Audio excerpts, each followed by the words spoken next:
Well, here I am again. Now, I just got through telling you that I met this American on St. Patrick's night, and he walked home, and it happened to be he was staying not very far from where I lived. But anyway, he wanted my address and that, so I gave it to him.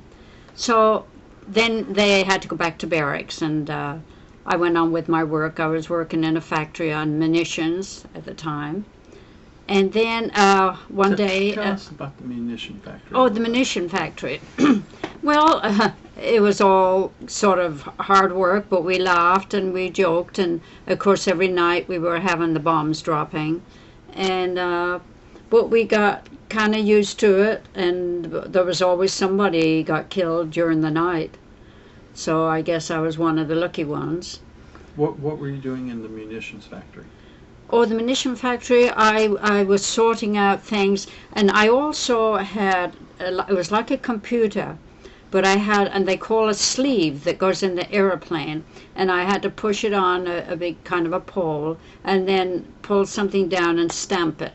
And they all had to go into the airplanes for some reason I didn't know, but I had my own little, kind of like a little office, and that's what I was doing. So it was great fun. I loved every bit of it, except the night. We were always scared at night. But now I did tell you about meeting this American at the dance. So pretty soon he started writing to me, and then I wrote back, and then he told me he would be coming a visiting again, Coventry, and he would like to take me out. So that's what happened.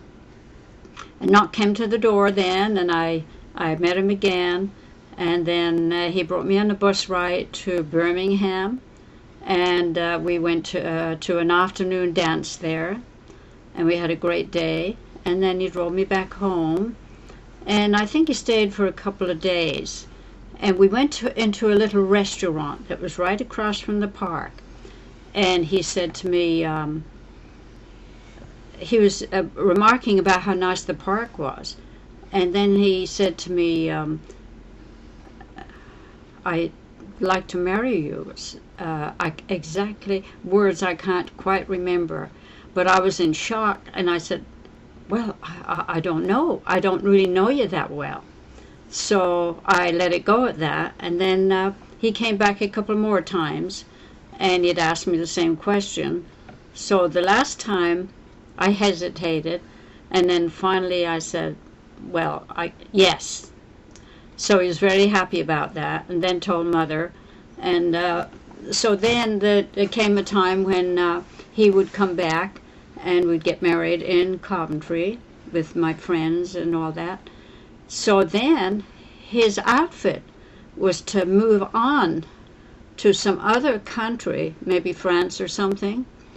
And while he was on the ship, they announced over the loudspeaker that the war was over.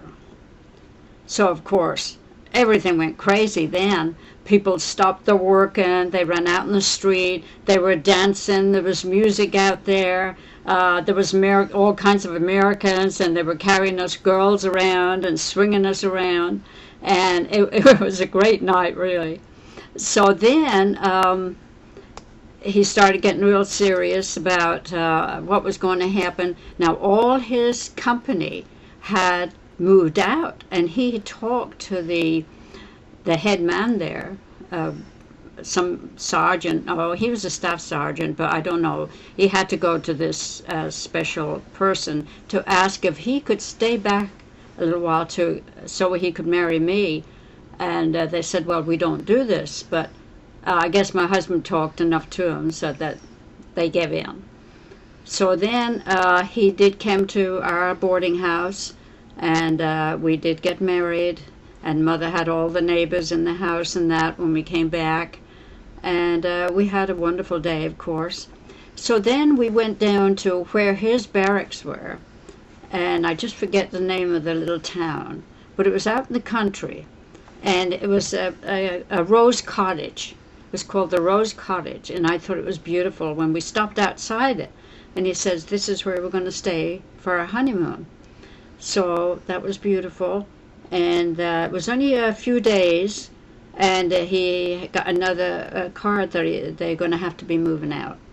So anyway, a friend of mine came down and she brought me back to Coventry.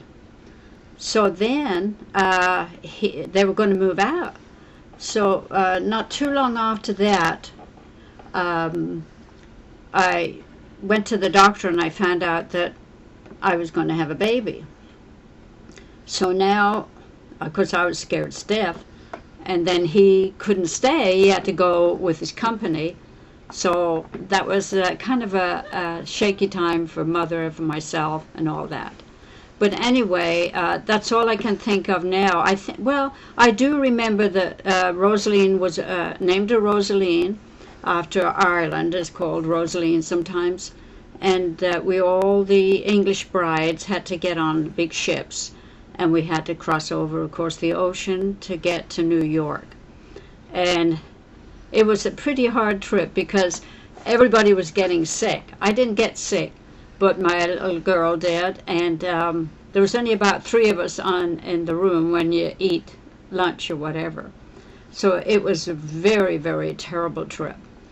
So then we got to New York, and then we had to get a trains. There was about maybe 10 girls were going on farther down from New York. So that was it, and I just traveled all the way, and he picked me up in Portland, Oregon, and with a little girl, and he hadn't seen me for quite a while, and he said to me, "You sure sound Irish," because I didn't know. I had no idea I was talking no Irish, but that's all I remember right now. So I'll say goodbye again. Okay. What made the train trip so terrible, or the ocean trip so terrible? Was it the big waves? No, it was all the girls, just the majority, and the babies. They went up on deck. The babies got sunburned. The girls got sunburned. They were thrown up all over. I was very lucky. I did not get sick, but my little girl did.